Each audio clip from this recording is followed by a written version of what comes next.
unsa may bugat ninyong rason nga gi-postpone man ang unta nga eleksyon para karong buwan sa Disyembre tuig 2025.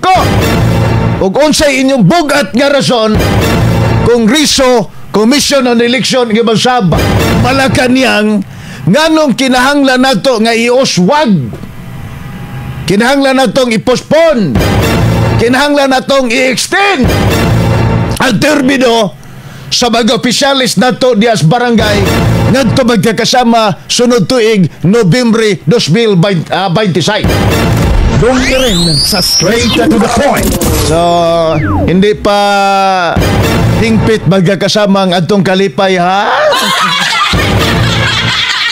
Mga nagtingsi o nagisi nga mga opisyalis diya sa barangay magkakasama nga way mga hinungdan.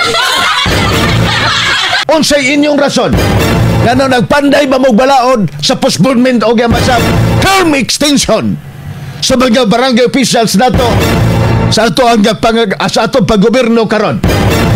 Doon ka rin sa straight to the point. Napulo lang magkakasama kaadlaw. Basig mapariha magkakasama ni sa impeachment complaint ni Inday. Nga ang Kongreso magkakasama, ha? Dili maka kanabitaw nga punto por puntos pagtubag. Doon ka rin sa straight to the point. Kaya naara ba magkakasama sa ato ang konstitusyon? Batakang balaod na to. Nga di ka pwede magkakasama mag-extend. Di ka pwede mag-postpone. Og barangay og sangguniang kabataan eleksyon kung walay bugat nga rason.